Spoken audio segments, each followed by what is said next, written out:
A new year is here, and it brings with it thousands of new laws around the country. Are these laws a net positive or negative for liberty? What's in the news with stories on new ways to support the lava flow, TSA nonsense, the FDA screws us, troops pulled from Syria and Afghanistan, cops force a man to be raped, cops destroy evidence. Finally, a statist going to state on the supposed government shutdown. This episode is brought to you by Zencash, now known as Horizon, a cryptocurrency that infuses privacy, anonymity, and security done right. Also brought to you by SmartCash, an easy-to-use, fast, and secure cryptocurrency that supports everyday use for everyday transactions. Welcome to The Lava Flow, channeling the flow of information to the libertarian, anarcho-capitalist, voluntarist, and agorist community. Find us at thelavaflow.com. Here's your host, Roger Paxton.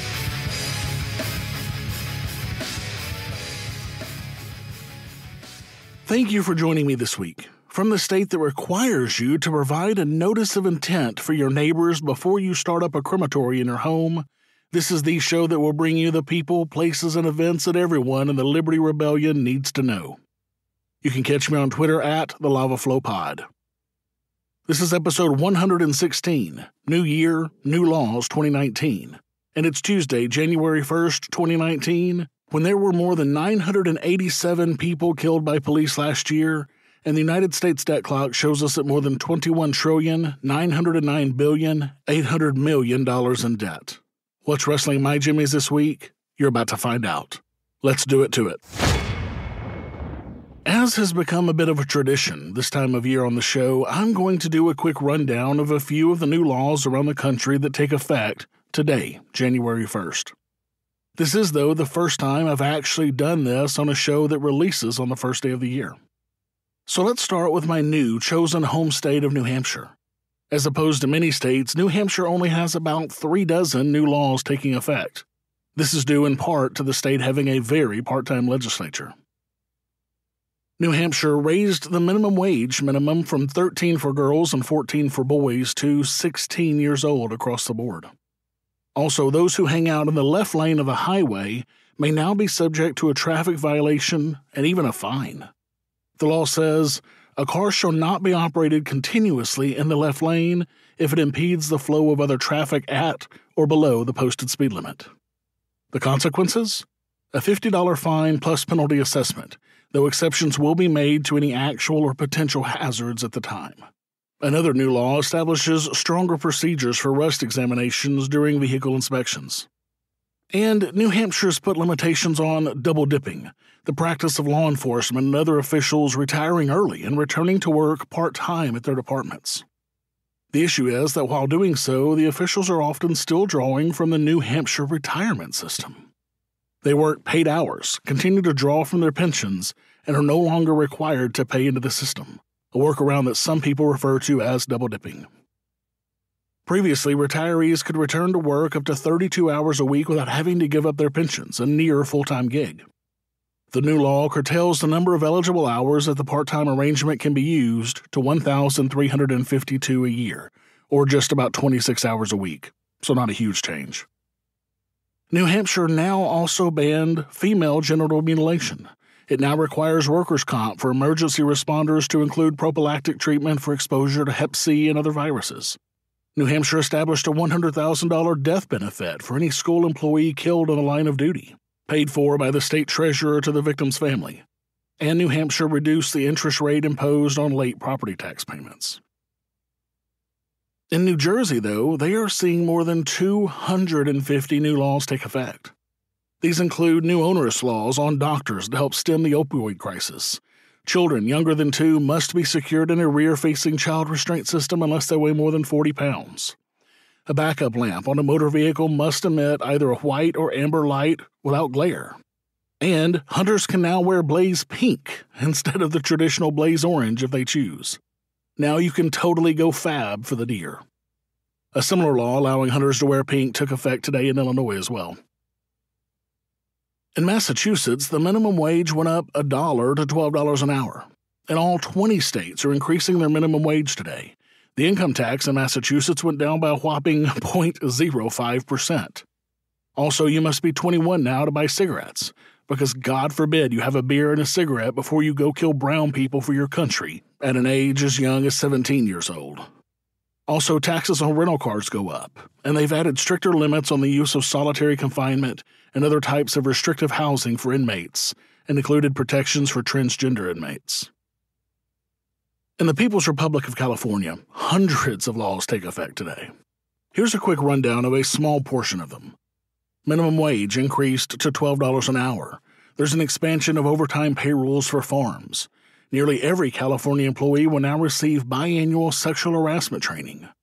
A new law requires the state to complete an audit of untested rape kits, which likely number in the tens of thousands, by July.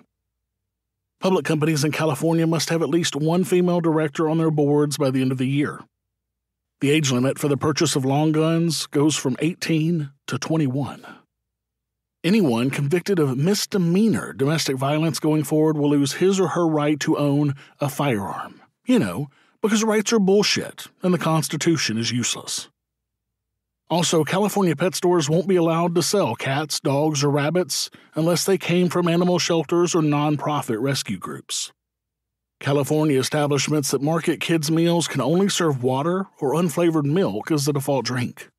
But selling homemade food is no longer illegal if you get a permit, of course. The state has expanded health coverage under Obamacare, and California now bans new association health plans. God damn it, that's a lot, and I only barely scratched the surface on California. But California did some other good things as well, believe it or not, including opening public access to internal investigations of incidents where police killed or seriously injured someone. And now they require law enforcement agencies to release audio or video footage within 45 days of a shooting or other incidents involving serious use of force, unless it would interfere with an active investigation. With recreational marijuana now legal in California, individuals can petition to overturn or reduce old convictions for possession, cultivation, and distribution as well. Now on to New York. There is also an increase in the minimum wage, up to $13.50 in some areas, and to $15 in New York City for companies that have 11 or more employees. New York also now requires drugstores and mail-order pharmacies to give consumers the ability to return unused prescription drugs through free drop boxes, prepaid envelopes, and other secure options. New York also now requires all new bathrooms that are publicly accessible to have diaper changing tables. They also allow body scanners to be used on inmates in prisons across New York to detect hidden weapons. And they now require health insurers to provide men with access to prostate cancer screening without any copays or deductibles. Because, that's how you bring down health costs. As part of the new minimum wage law, New York will launch a wage theft hotline. The state wants workers to report employers who don't comply with the new minimum wage increase. Because, that is theft apparently. Bullshit. Theft is forcing employers to pay a certain rate for labor at the point of a gun. Taxation is also theft.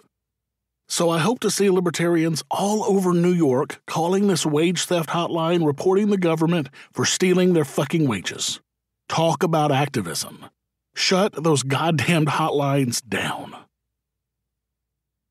Sadly, the only good news I could find coming out of New York was that some New York homeowners will receive property tax rebate checks that will increase to an average of $530 in 2019. In other states, Hawaii will become the sixth state, along with Washington, D.C., to legalize medically assisted suicide. Kansas bans telemedicine abortions, in which patients seeking abortion pills consult with doctors through teleconferencing. Louisiana will require unanimous juries in order to convict people of serious felony crimes. Utah lowered the drunk driving threshold to 0.05% blood alcohol content. A new Illinois law extends the current 72-hour waiting period for purchasing handguns to all firearms and will allow relatives or law enforcement officers to ask courts to remove guns from people believed to be a danger to themselves or others. And of course, it's your government that decides if you're a danger. A Tennessee law will ban local governments from having sanctuary policies for people living in the country illegally. But Colorado will make it easier for immigrants living in the country illegally to renew state driver's licenses. and at least a half dozen states will begin enforcing sales tax laws on some out-of-state retailers. Georgia, for example, will collect a 4% sales tax on online retailers who make at least $250,000 or 200 sales a year in Georgia. Some states already began collecting those taxes before the new year, though. Illinois also now allows nursing mothers to be excused from jury service, and in Illinois again, government employees fired for misconduct can't get severance pay. For other government employees, severance pay can't exceed 20 weeks of compensation. Wow, what a fucking mess of laws.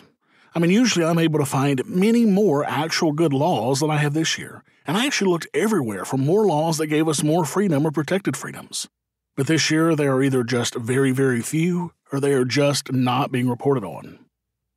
Look, every year is bad for liberty with all of these new laws, but this one seems particularly much worse than most, based on the last few years that I've done this segment. But is anyone really surprised? I know I'm not. And if you've been listening to this show for any amount of time, you're likely not surprised either. Have you subscribed to the Lava Flow on iTunes or any mobile device yet? Then what's wrong with you? Go to thelavaflow.com/subscribe so you don't miss a minute of the show. And while you're subscribing, make sure to leave me a 5-star rating and review the show to help others find our podcast. thelavaflow.com/subscribe. What's in the news? The news you need to know from a libertarian perspective. You know, I normally don't start off with personal news in this segment, but this is pretty big news, so I'm breaking with tradition a bit here because this is important to a lot of my supporters and listeners. Just shortly before I began my Christmas break down south with family, Sargon of Akkad was banned by Patreon. Now, this is by far not the first Patreon ban, but this one pissed a lot of people off for various reasons. Now, I'll admit, before this ban, I had never even heard of Sargon, as I suspect most people had not, but now many people have. Frankly, his ban was a huge boost for him in the long run, I'm sure, but aside from that, many people are pissed at Patreon for that with good reason, and for the same reasons people are pissed at Facebook and Twitter for all of their bans. So inevitably, people like me have lost some supporters on Patreon in all of this backlash, and I get it, I really do. You don't want some of your money going to a company like Patreon. And besides, who will I eventually fuck in the neck that's going to piss Patreon off and get me banned too? So I've added a couple of new ways you can subscribe to me censorship-free. First, there is now Subscribestar, which claims they will never ban anyone for speech. Subscribestar is very similar to Patreon in that it allows you to use a credit or debit card and Federal Reserve notes to subscribe to support people who you want to support. Subscribestar takes a slightly bigger chunk of your money for themselves than Patreon does, but it is still an excellent alternative. And for that reason, I have signed up with an account there where you can immediately go and support this show without worrying about censorship. And there's a new cryptocurrency support platform out there that I've been using. It's called Bitbacker, and it was created by a friend of mine here in New Hampshire named JJ. While the site is still brand new and needs some cosmetic updates, it is very functional and easy to use. I even already have my very first supporter on the platform. Bitbacker is secure, it has much lower fees than Patreon and Subscribestar, which means I get much more of your donation. And they strongly believe in the ideals of free speech. Right now, you can make a monthly donation using Bitcoin, Bitcoin Cash, and even one of the advertisers on this show, Smart Cash. If you have the ability to, please support this show in crypto. First, because the fees are so much lower and I get more of your support. And secondly, because the government has no control over that money. If you've never used crypto before, you can go to thelavaflow.com/Coinbase and buy some crypto from Coinbase. If you buy more than $100, you and I both get a free $10 in Bitcoin. Now, I'm still going to be continuing to use Patreon for the foreseeable future as well, so now I have several options for you to support this show. To support the show, you can go to thelavaflow.com/support right now and pick whichever option is best for you. Make sure to go to thelavaflow.com/support today to help me bring you more content soon. One more quick note on this. Since Bitbacker and Subscribestar are monthly-only options and not per episode, I will be breaking down the monthly total from each of these sites and putting 1/4 of each monthly subscription to the per episode total that I give you on this show every week. I know there are 5 weeks in some months, but this is the best way for me to keep it simple. So guys, thank you all so much for your past, current, and future support.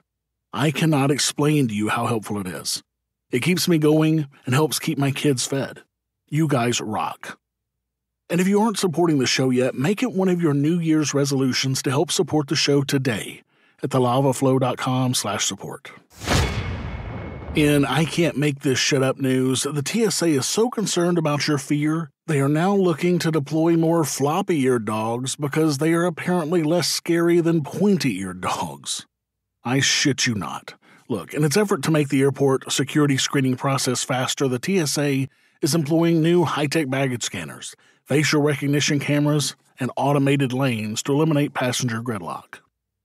But TSA Administrator David Pekoski said the agency is also making at least one new change to reduce traveler stress, deploying more floppy-eared dogs rather than pointy-eared dogs to sniff out explosives in public areas.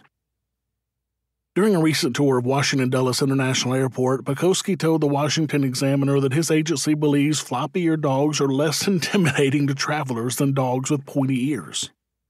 He said, "We find the passenger acceptance of floppy-eared dogs is just better. It presents just a little bit less of a concern. It doesn't scare children." The TSA has more than 900 teams of officers and explosive-sniffing dogs either screening passengers at airports or sniffing cargo and baggage behind the scenes. About a third of those dogs interact with passengers in airports, according to the TSA. Look, frankly, people should be terrified of the TSA, and not because their dogs have pointy ears or floppy ears. I mean, hell, the TSA held me over for some bullshit a couple of weeks ago when I was flying south to see some family. And let me tell you, it is a trip of a fucking story. As a matter of fact, though, I am going to tell you the story, if you're a subscriber to the show. In the next couple of days, I'm going to be recording my personal story of getting fucked by the TSA for my subscribers only, and posting it in the various support channels. Make sure to start your support of the Lava Flow today so you don't miss this really awesome content. In unelected bureaucrat news, the hemp industry still has work ahead to win legal status for CBD oil as an ingredient in food or dietary supplements despite the big farm bill that President Donald Trump signed designating hemp as an agricultural crop. CBD oils have become increasingly popular in lotions, tinctures, and foods, but their legal status has been murky, and the Food and Drug Administration has sent warning letters to some companies making health claims for CBD.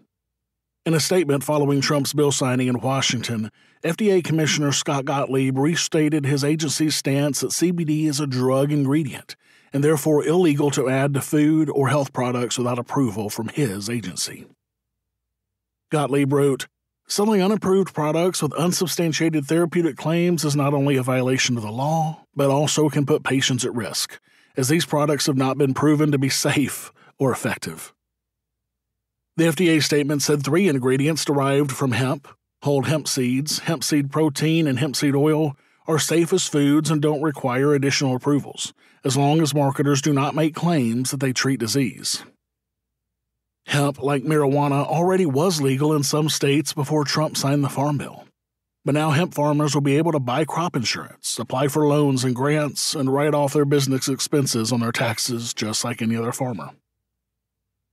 But isn't this just typical of the FDA? I mean, the U.S. Congress rarely ever gets something right, and the time that they do, the unelected jackasses at the FDA have to try and fuck it up for everybody. Let's be honest, unelected people in the FDA, Homeland Security, DOE, DOD, Treasury, Health and Human Services, and so many more have way much more power to mess with your life than anyone you've ever voted for in your life. And don't forget that. Fuck the FDA in the neck with a hemp plant. Zencash has changed their name to Horizon to better represent their transition from a pure cryptocurrency to a pioneering platform that protects consumer data. They're focusing more on the wider vision of what Zencash was all about.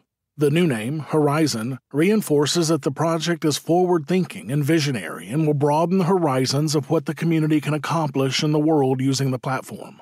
Not only is it one of the best privacy-oriented cryptocurrencies with zero-knowledge technology built into it, but they also have private chat over their network. And soon, Horizon will include the ability to publish information and go anywhere on the web, all with complete privacy. They are working toward the day when anyone will be able to build privacy-based applications on the Horizon platform and generate income from them. This will allow Horizon to bring thousands of real-life services to the community, services that provide freedom, utility, and privacy. The unique spelling of Horizon is a nod to their heritage and recognizes that they remain committed to the vision that their project was built upon. Their coin and ticker symbol remains Zen. So Zencash is now Horizon, and Horizon is bringing privacy to life. You can learn more at horizon.global. That's HORIZEN.global. In peace news, in a surprising move, President Trump has declared victory over ISIS in Syria, and the White House has confirmed that a complete withdrawal of U.S. military forces from Syria has been ordered. Officials also say the State Department will be withdrawn. This would see an estimated 2,000 U.S. troops pulled from Syria, which comes after many months of Pentagon officials positioning the military presence as a very long-term one. No one seems to have anticipated this announcement, least of all me. The announcement is expected to start a lot of arguments, with a number of congressional hawks already positioning themselves as vehemently opposed to the pullout. Hawks within the administration will likely oppose the plan as well, and the Pentagon seems to have planned to just stay in Syria permanently. Hell, this even caused Defense Secretary James Mad Dog Mattis, the warmonger, to resign. In his letter to Trump, Mattis said, "Because you have the right to have a Secretary of Defense whose views are better aligned with yours on these and other subjects, I believe it is right for me to step down from my position." Good riddance. And of course, the very same liberals who were screaming that Trump was going to keep us in perpetual war and put us in more danger by spreading war around the world are now up in arms that Trump is doing the exact opposite. Look, these folks are total fucking hypocrites. You guys know I'm no fan of Trump, by any stretch of the imagination. He's nothing more than another authoritarian ruler. However, I do have to give the man credit when it's due. And this is a big fucking deal. In more peace news, the U.S. military has been ordered to begin planning to withdraw about half the troops in Afghanistan. Planning is underway, and it could take months to withdraw the nearly 7,000 troops. What the actual fuck? I mean, is Trump all of a sudden the most peaceful president that we've had in decades? Man, what a crazy world we live in. This decision was made at the same time as President Donald Trump's decision to withdraw the U.S. military from Syria. And of course, the warmongers are pissed. South Carolina GOP Senator Lindsey Graham said, "Based on my assessment in Afghanistan, if we withdrew anytime soon, you would be paving the way for a second 9/11. He really said that. Talk about fear-mongering. I mean, this is just disgusting on so many levels. But this is nothing new from warmongers like Graham. And of course, the chairman of the Joint Chiefs of Staff, Joseph Dunford, echoed the warmongering sentiment as he sat as the head of the group of warmongers whose job it is to ensure that we stay at war, said, "In my judgment, leaving Afghanistan not only would create instability in South Asia, but in my judgment would give terrorist groups the space within which to plan and conduct operations against the American people, our homeland, and our allies. And that really is the problem we are trying to solve." Dunford, you and your ilk created this problem in the first place, and you've had nearly 2 decades to fix the mess you created, with no results other than allowing worst terrorist groups to sprout up like ISIS. I think it's about time we gave peace a chance. Smart Cash is an easy-to-use, fast, and secure cryptocurrency that supports everyday use for everyday transactions.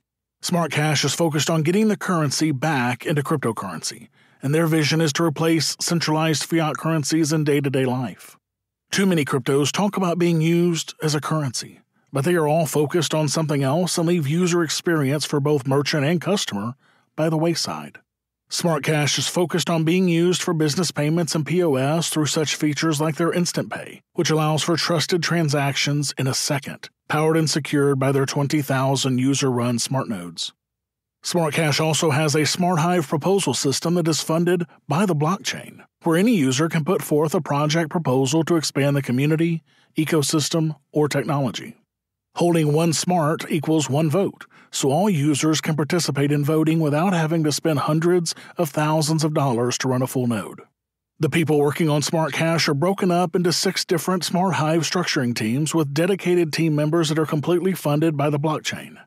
There is no CEO, no foundation, no centralized leadership, and there is no need for outside investors to come in and compromise any deals. Check out Smart Cash today at thelavaflow.com/smart to find out how they are putting the cash into Smart Cash and the currency into cryptocurrency. I believe this is truly a ground floor opportunity to get in on a rising tide. Get a wallet and find an exchange to purchase Smart Cash at thelavaflow.com/smart. In Getting Screwed news, Syracuse cops falsely accused a man of rectal dope stashing and took him to a hospital for a non-consensual anal probe. And now he must pay $4,600 for that privilege. Talk about getting screwed without consent twice in the same incident. In October 2017, Syracuse cops arrested Torrance Jackson with small amounts of marijuana and accused him of hiding drugs in his rectum. The officers say they saw him shift in his seat and concluded that he'd put drugs up his butt. This makes about as much sense as they smelled marijuana from 3 cars away. They took him to St. Joseph's Hospital where he was non-consensually x-rayed. When that revealed no drugs, officers told doctors to force sedation on Jackson and then put a tube and camera up his ass. At least 2 doctors resisted the police request. An x-ray already had indicated no drugs at all. The doctors saw no medical need to perform an invasive procedure on someone against his will. The notes from police and doctors suggest some tension, a standoff. At one point, 8 police officers were at the hospital.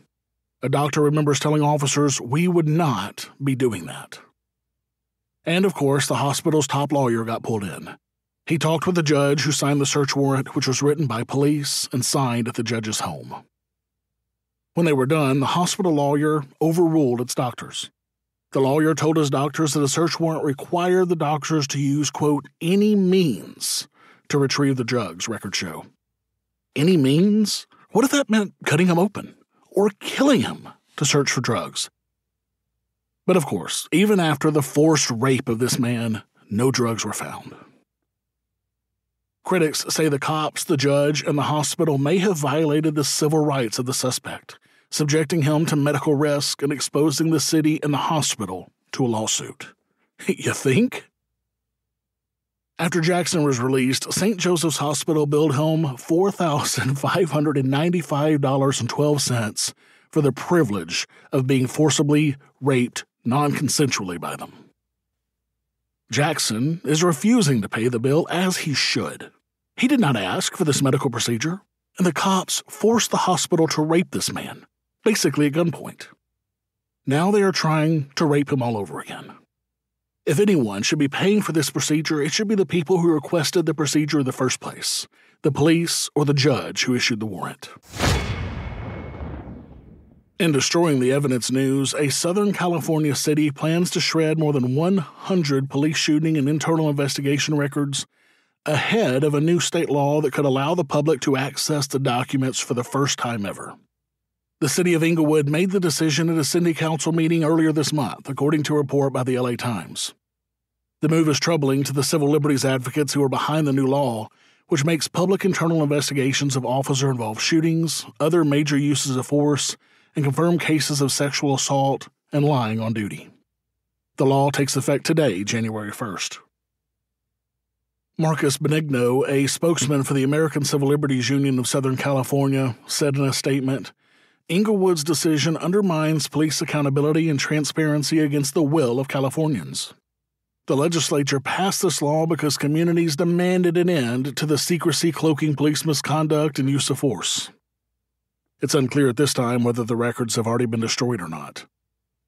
Police departments in California have a long history of destroying records to avoid scrutiny. In the late 1970s, the LA Police Department destroyed more than 4 tons of personnel records after defense attorneys began requesting them as part of criminal cases against their clients. That move resulted in the dismissal of more than 100 criminal complaints. And isn't this just typical of our rulers? One set caves to pressure and decides to give access, while another set destroys the files to protect the crimes they've all committed. Go figure. Don't expect transparency and honesty from our rulers, ever. Exercise your free market muscles by going to thelavaflow.com/support and giving a per-episode donation of as little as $1 an episode. Or use Bitcoin. Get exclusive content, rewards, and help the Lava Flow become fiscally neutral while providing you more content. thelavaflow.com/support.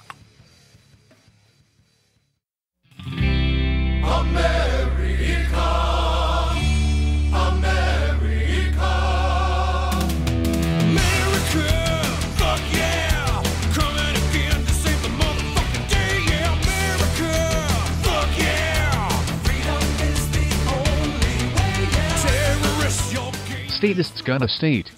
The latest government shutdown has now entered its second week, and the country has not turned into an anarchist utopia yet. Why? Because, as usual, this is nothing more than theater and window dressing, and the government is far from actually shut down. Look, we talked about this on this show back in January 28 when they last pulled this same bullshit. Hell, they try to pull this on us all the time. There have been almost 24 government shutdowns since 1976, the year I was born, including 3 already under Trump. And all of this time because Trump wants you, and not Mexico, to pay for his fucking wall. And these shutdowns are not cheap either, folks. The Committee for a Responsible Federal Budget reports that estimates vary widely, but evidence suggests that shutdowns tend to cost, not save, money.